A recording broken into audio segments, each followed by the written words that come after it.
বর্তমান যে মাননীয় পুলিশ সুপার মহোদয় আছেন, স্যারের নির্দেশে আমাদের সমগ্র চট্টগ্রামের সমগ্র জেলাব্যাপী যে অস্ত্র উদ্ধারের যে তৎপরতা সেটি চলমান আছে।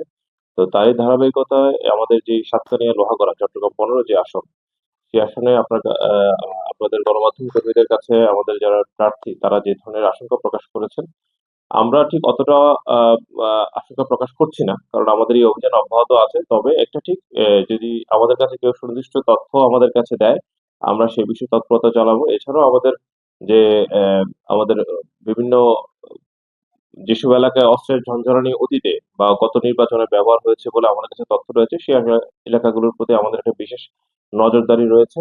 আমরা সেখানে বিভিন্ন গোয়েন্দা তথ্য সংগ্রহ করার চেষ্টা করছি। বিভিন্ন স্থানীয় সূত্রে এগুলো খোঁজখবর নিচ্ছি। আমরা আশা করব যারা প্রার্থী আছেন বা রাজনৈতিক নেতৃবৃন্দ আছেন তারাও আমাদেরকে যে বিষয়ে আমাদেরকে তথ্য দিলে আমরা হয়তো আরেকটু আ আ ভালোভাবে কাজ করতে পারবো।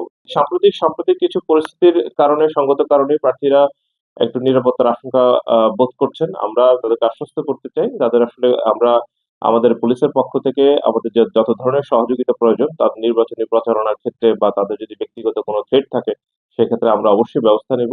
এছাড়াও নির্বাচন কমিশন হতে প্রার্থীদের যদি ব্যক্তিগত গানম্যান নেওয়ার একটি আইনি সুযোগ রয়েছে, সেই সুযোগটিও তারা কাজে লাগাতে পারে।